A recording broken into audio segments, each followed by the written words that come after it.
마음을 시원하게 은혜로 적시시는 말씀의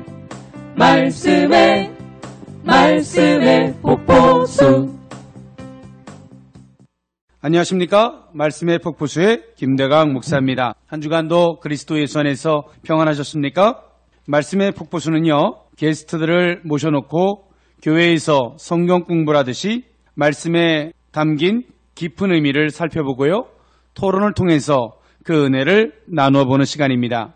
오늘도 스튜디오에 귀한 분들이 나와주셨습니다. 한 분씩 자기소개 부탁드리겠습니다.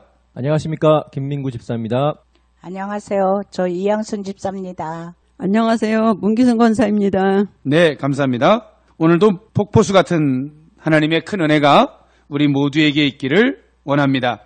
말씀의 폭포수는요, 마태복음서를 가지고 진행하고 있는데요, 오늘은 마태복음서 2장 13절에서부터 23절 마지막 절까지 본문을 가지고 그 은혜를 나눠보고자 합니다.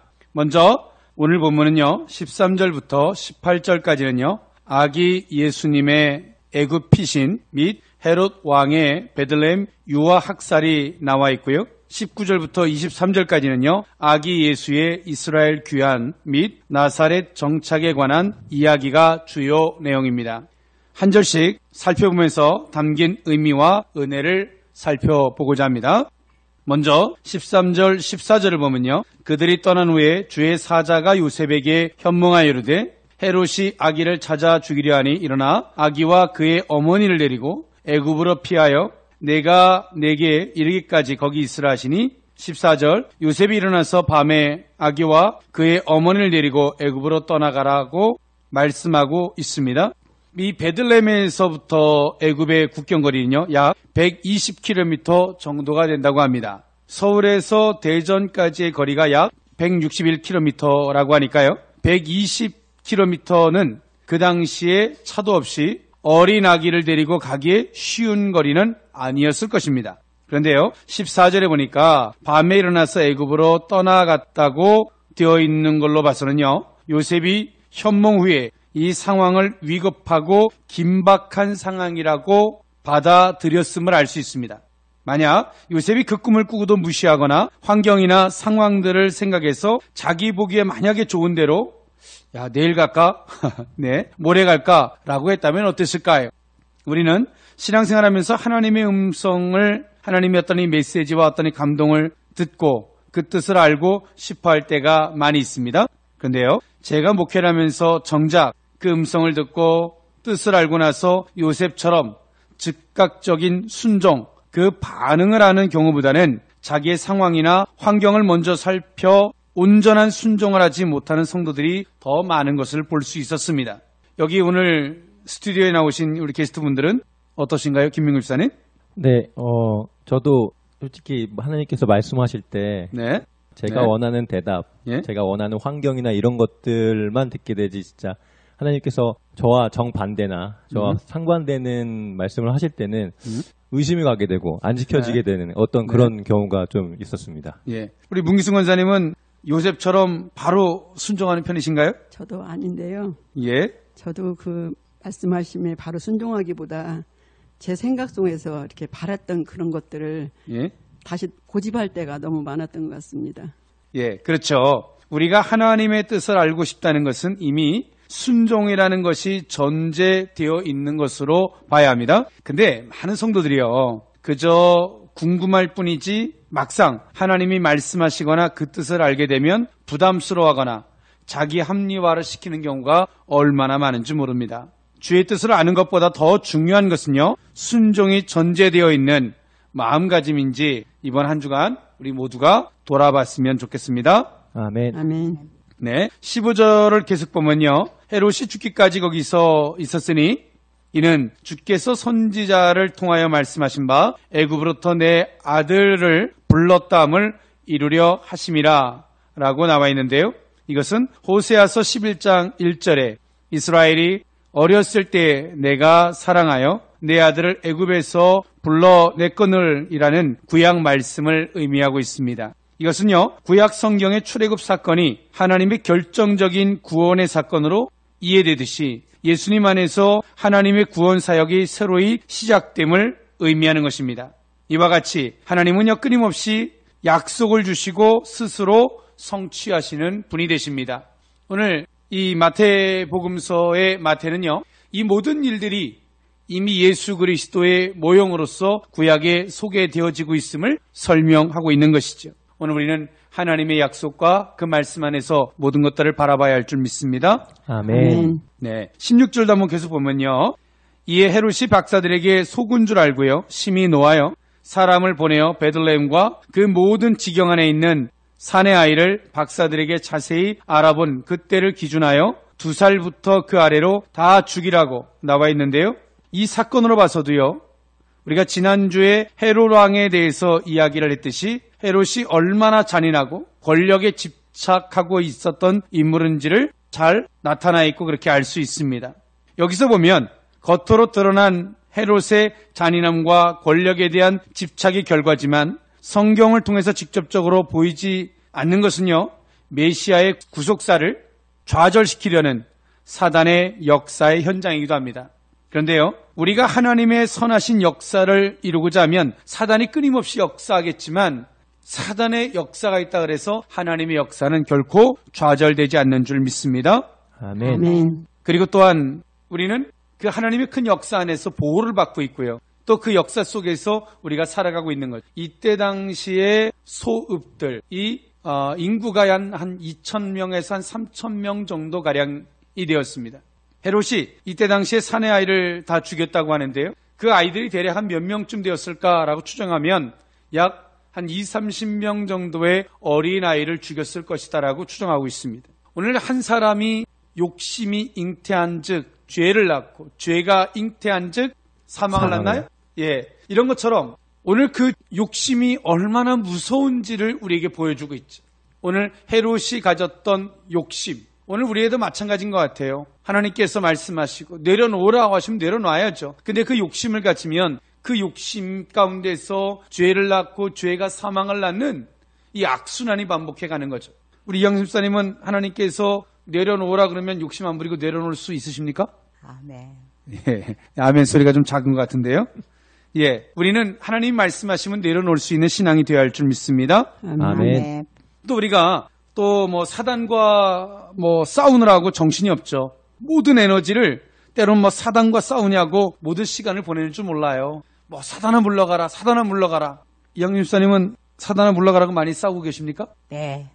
예, 대답은 용감하게 하십니다만은 예, 정작 우리의 신앙은 사단과 싸우는 신앙이 아니죠. 하나님께 나아가는 신앙이 되어야 할 줄 믿습니다. 아멘. 아멘. 사단 자체와 싸우는 것은 그 순간에 어떤 우리가 쾌락을 느낄 줄 모르고 자유를 느낄 수 있을 줄 몰라요. 그러나 그 근본된 문제 해결은 아니에요. 하나님께로 나아가면 이에 마귀는 떠나가고 천사가 수정되는 귀한 역사가 있게 될 줄 믿습니다. 아멘. 네, 문기수 권사님, 때론 우리가 교회 행사를 하다 보면요. 때론 교회 행사에 그 사단의 방해를 받지 않기 위해서 우리가 기도할 때도 있죠. 네. 네, 근데 그게 사단이 교회 행사를 진짜 방해할 수 있을까요? 방해할 수 없습니다. 네, 방해할 수 없죠. 정작 중요한 것은 우리가 사단이 방해할 수 있는 요소가 잠깐 있을 수 있지만 그것을 진짜 방해할 수는 없어요. 그러나 잠깐 그 방해 앞에서 성도들의 마음이 흔들리니까 문제가 오는 거죠. 예. 뭐 행사를 앞두고 잠깐 날씨가 흐린 것 가지고 누가 이 날짜에 잡았느냐는 둥, 왜 우리가 이걸 할 수 있겠냐는 둥, 꼭 이렇게 아주 못된 사람들이 있어요. 그걸 또 계산을 해서 또 돈이 더 드느니 적게 드니 많이 드니 이렇게 또 쓸데없는 말을 하시는 분들이 계세요. 그런 분들이 사단한테 속아서 이 공동체를 와해시키는 거죠. 사실은 엄격하게 보면 사단아 물러가라고 싸우는 게 아니라 사단이 어떤 방해를 할지라도 우리가 거기에 마음이 흔들리지 않기를 위해서 기도해야 할 줄 믿습니다. 아멘. 예, 하나님과 사단은 싸움의 대상이 되나요? 안 됩니다. 예, 싸움의 대상이 될 수는 없죠. 예, 오늘 우리는 하나님만 굳건히 믿는 그 신앙으로 나아가야 할 줄 믿습니다. 아멘. 아무리 악한 것들이 강하게 역사할지라도요. 오늘 이 본문에서 보듯이 하나님은요. 하나님의 뜻대로 그 구원의 역사를 이루고 계시다는 것을 우리는 믿어야 할 줄 믿습니다. 아멘. 우리가 그렇기 때문에 악한 것에 집중하지 말고요. 하나님의 뜻이 무엇인지를 알고 또 하나님께서 말씀하시는 그 방편대로 의로운 도구로 쓰임받고요. 또 순종하는 참된 모습이 저와 여러분들의 모습이 되었으면 좋겠습니다. 아멘. 예, 17절을 계속 볼까요? 18절까지 이어서 봅니다. 이에 선지자 에레미야를 통하여 말씀하신 바 18절 라마에서 슬퍼하며 크게 통곡하는 소리가 들리니 라헬이 그 자식을 위하여 애곡하는 것이라. 그가 자식이 없으므로 위로받기를 거절하였도다 함이 이루어졌느니라 라고 나와 있는데요. 이 말씀은 에레미야 31장 15절 말씀을 인용하고 있는 것입니다. 여기서 라마는요, 예루살렘에서부터 약 8km 북쪽에 위치한 곳인데요. 에레미야의 이 표현은요, 북이스라엘 백성이 이방에 포로되어 끌려갔을 때의 민족적인 슬픔에 비유한 문학적 표현입니다. 마태는요, 슬픔이 유사한 점을 들어서요, 예언이 성취되었다라고 보고 있는 것입니다. 좀 어렵죠? 네.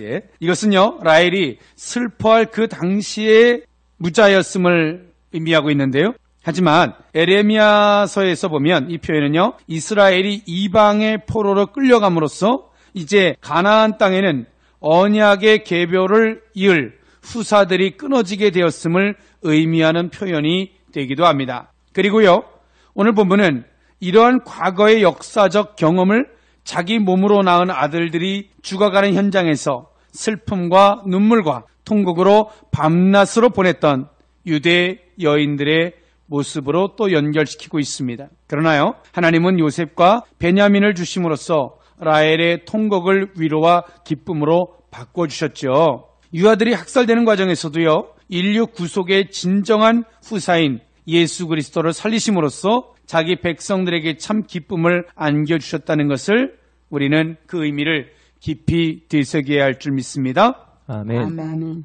우리가 작은 나무를 보지 말고요, 큰 숲을, 큰 산을 바라보면 그게 하나님의 섭리를 통해서 보는 것이죠. 그러면 작은 것 하나 때문에 힘들어하고 때론 작은 것 하나 때문에 기뻐하고 그 속에서 울고 웃고 하는 이 조울증 환자 같은 신앙이 아니라 큰 숲에서 넓게 보는 신앙이 된다면 우리의 믿음이 견고한 믿음이 될 줄 믿습니다. 아멘. 예, 19절 20절의 말씀에 보면요, 헤롯이 죽은 후에 주의 사자가 애굽에서 요셉에게 현몽하여 이르되 20절 일어나 아기와 그의 어머니를 데리고 이스라엘 땅으로 가라. 아기의 목숨을 찾던 자들이 죽었느니라 하시니라 라고 나와 있는데요. 헤롯은 BC 4년경에 약 70세의 나이에 질병으로 죽었다고 합니다. 헤롯 왕이 죽은 후 하나님은요, 요셉에게 현몽하여 약속의 땅인 이스라엘로 돌아갈 것을 명령하고 있습니다.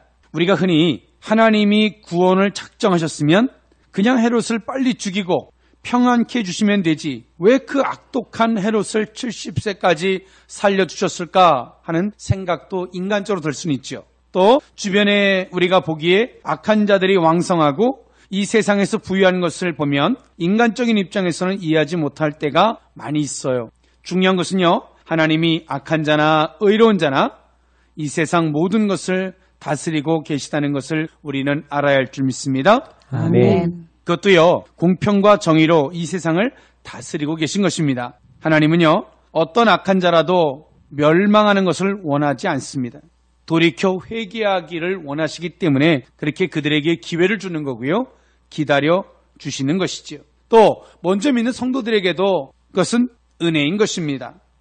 우리가 하나님의 기회를 기회로 삼는 주의 백성들이 될 수 있기를 원합니다. 아멘. 때는 우리가 더디게 시간을 주시는 것도요, 우리에게 어찌 보면 하나님이 기회를 주시는 거죠. 그러나 우리가 그 기회 가운데 멋지게 인정받는 신앙이 된다면 하나님께서 이제야 내가 내 마음을, 네가 나를 진정 경외하는 줄을 아노라 아브라함이 말씀하셨던 것처럼 우리 모두에게 그렇게 인정받을 수 있는 기회가 된다면 얼마나 좋을까 싶습니다. 그렇게 될 수 있기를 또 원합니다. 아멘. 네, 21절에서부터 22절에 있는 말씀에 보면요, 요셉이 일어나 아기와 그의 어머니를 데리고요, 이스라엘 땅으로 돌아가니라. 그러나 아켈라오가 그의 아버지 헤롯을 이어 유대의 임금됨을 듣고요, 거기로 가기를 무서워하더니 꿈에 지시하심을 받아 갈릴리 지방으로 떠나가라고 나와 있습니다. 헤롯에게는요, 세 아들이 있었습니다. 헤롯 왕이 죽은 후에요, 후계 문제로 세 아들들이 서로 다투게 됩니다. 유대인들은요, 헤롯의 후손이 더 이상 유대를 다스리지 못하도록 로마 황제에게 호소했었으나 헤롯의 아들 중 하나였던 아켈라오는 로마에 가서요, 유대와 사마리아에 대한 권력을 얻어서요, 예루살렘으로 돌아옵니다. 그리하여 헤롯의 세 아들들은요, 각각 지역을 나눠서요, 다스리게 되었는데요. 아켈레오는 유대와 사마리아 지역을요, 헤롯 안티파스는요, 갈릴리 지역을, 빌립이라는 아들은요, 북동부 요르단 지방을 다스리게 됩니다. 그런데 아켈라오 역시요, 그 부친 헤롯 못지않게 잔인한 인물이어서요, 요셉은 그가 통치하는 유대 땅 베들레헴으로 가기를 두려워했습니다. 이에 꿈에 지시하심을 받아 안티파스가 통치하는 갈릴리 나사렛 지역으로 옮겨가게 된 것입니다. 우리가 이 표면적인 것도 가만히 들여다보면요, 그래서 요셉이 베들레헴으로 가지 아니하고 나사렛으로 갔구나 라고 이해할 수는 있지만 이미 구약에 다 예언되었던 말씀들이죠. 오늘 우리가 행동하는 것이 지혜롭고 처세로서 가는 것처럼 보이지만 이미 구약의 말씀에 성취되는 과정이었는 줄 믿습니다. 아멘. 예수님의 탄생 전부터 요셉은요, 계속 꿈을 통해 하나님의 음성을 듣게 되고요, 그대로 순종하게 됩니다. 하나님은요, 지금도 다양한 방법으로 하나님의 뜻을 성도들에게 보이시고 나타내시고 조명해 주십니다. 하나님을 잘 모르고 그의 뜻하심을 잘 몰라도요, 진심으로 하나님의 뜻대로 되기를 바라고요, 또 그렇게 주를 의지하는 자들에게는 하나님이 자신의 뜻을 분명하고도 확실하게 나타내 주십니다. 우리가 기독교를 흔히요, 체험의 종교라고 하는데요, 하나님은 때론 그 체험을 통해 하나님을 나타내시기도 하시고요, 믿음을 주시기도 하시고요, 확신을 주시기도 하시고요, 하나님을 알게 하시기도 하십니다. 그런데요, 그렇게 하나님을 만난 방법들이 성도들에게 고착화되는 것은 아주 위험한 것입니다.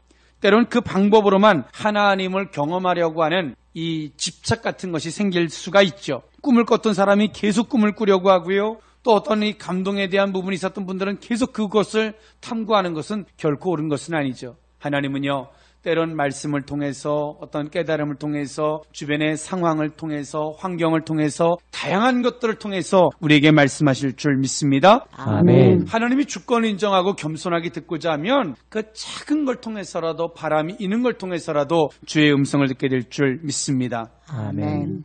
하지만 우리가 그런 경험들은요, 하나님이 일하시는 모든 방법들 중에 극히 작은 일부분에 지나지 않음을 우리는 생각해 보아야 합니다. 그 방법 자체는요, 진리가 아닙니다. 그 방법으로만 주를 만나려고 하면 우리는요, 우리가 생각지도 못한 전혀 새로운 것들에서 나타내시는 그 하나님을 경험할 수 없죠. 기독교에서 경험이 중요한 부분이긴 하지만 우리는 어떤 경험일지라도 하나님 자체 그 한 분만을 바라고 인정하는 신앙이 되어야 할 줄 믿습니다. 아멘.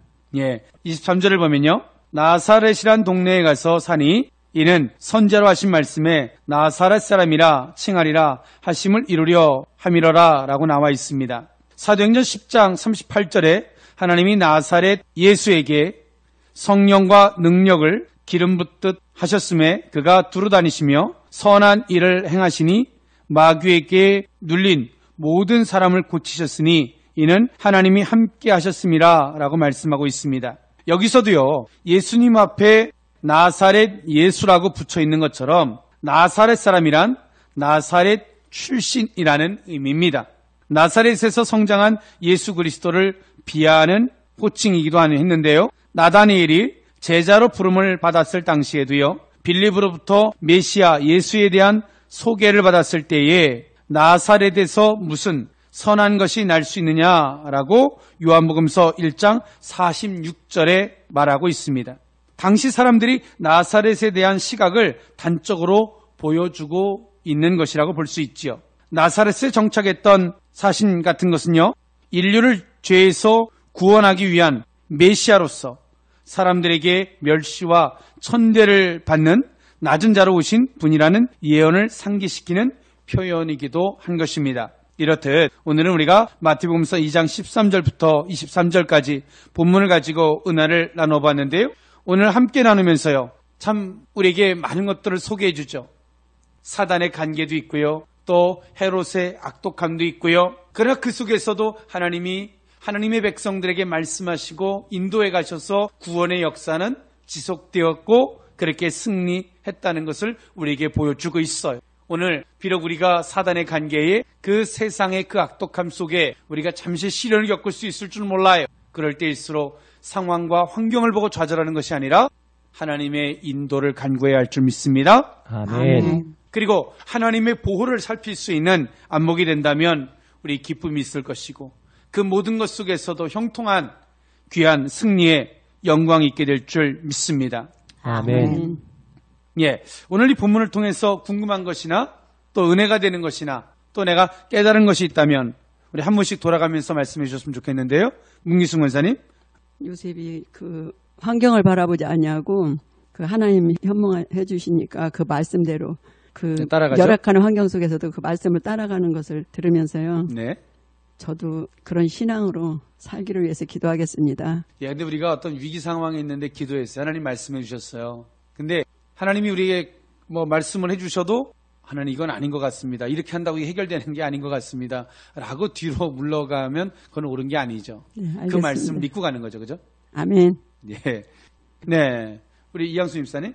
오늘 말씀 들으면서 뭐가 이렇게 와닿으세요? 저는 사단에 구원받은 게 와닿는 거예요. 네. 사단의 아무리 관계 속에서도 하나님 구원의 역사가 있죠? 네. 그렇죠. 예, 똑같은 걸 봐도요. 누가 싸움을 해도 이 사람과 저 사람이 싸우는 걸 보는 것도 아니고 그 양쪽의 선을 보는 게 아니에요. 우리는 하나님만 봐야 돼요. 네. 예. 사단이 아무리 날뛰어도요. 하나님 앞에서는 아무것도 아니에요. 이기게 될 줄 믿습니다. 아멘. 예. 우리 김민국 집사님은요? 예, 저는 교회 행사나 여러 가지 일들이 이제 진행되는 과정 가운데 네. 진짜 지금 생각을 해보면 사내의 방해라고 생각이 드는데 시작할 때나 여러 네. 가지 행사를 진행할 때 그렇게 이제 방해하는 요소들이 정말 제 생각에는 날짜를 바꿔야 되냐, 말씀하신 것처럼 날짜를 바꿔야 되냐, 진짜 왜 이 장소를 빌려갖고 왜 이렇게 어려움을 하는 건지 네. 진짜 그런 생각이 많았는데 진짜 네. 말씀하신 것처럼 그 순간 교회 행사는 방해할 수 없다 말씀하신 것처럼 진짜 순간의 그 믿음을 지키는 것, 그 순간의 상황을 정말 믿음 가운데 그것을 지킬 때 하나님의 그 행사 가운데 또 함께 하신 하나님을 보게 될 줄 믿습니다. 네. 사단의 역사가 있지만요. 하나님의 사람들에게는요. 뭐가 있냐면 사단의 역사를 잘 이겨내면 뭐가 될까요? 상급이 되는 거예요. 근데 사단의 역사에 속아 넘어가서 불평불만하고 입을 대빨 내밀고 막 얼굴이 붉었다 노래졌다 하는 분들은 뭐가 되는 거예요? 하나님 앞에 책망거리가 되는 거죠. 사단의 역사에도 영광받아야 할, 상급받아야 할 자가 나올 수도 있고요. 그것에 미혹되어서 템테이션, 그것에 미혹을 당해서 시험을 당해서 책망받아야 할 자가 있죠. 예. 오늘 이 자리에 나오신 분들은 다 상급받을 자인 줄 믿습니다. 아멘. 아멘. 예. 이처럼 우리 본문에서 보듯이 예수님의 탄생 이후 메시아의 사역을 이루기까지 하나님의 구원의 철저한 계획을 가지고 하나님께서 그 인생들을 인도해 가시죠. 친히 스스로 약속하시고 그 약속을 이루어 가십니다. 오늘 우리가 이 굳건한 믿음이 있다면 우리는 우리의 믿음이 더욱더 견고해질 뿐더러 어떤 악한 세력 속에서도 승리하게 될 줄 믿습니다. 아멘. 예, 오늘 스튜디오에 나와주신 우리 김명구 집사님, 이양순 집사님, 문기순 권사님 고맙습니다. 감사합니다. 감사합니다. 네, 이렇게 말씀의 폭포수는요, 직접 나오셔서 현장에서 은혜를 나누실 수 있는데요. 현장에서 은혜를 함께 나누길 원하시는 분은요, 게시판에 신청해 내주시면 선정하여 함께 은혜를 나눌 수 있는 기회를 드리고자 합니다. 많은 신청 부탁드리겠습니다. 찬양 하나 들으면서 저는 물러갈까 합니다. 어노인팅의 예수 우리들의 밝은 빛. 한 주간 주 안에서 승리하시는 모든 성도분들이 되시기를 주님의 이름으로 축원합니다. 지금까지 저는 말씀의 폭포수의 김대광 목사였습니다. 감사합니다.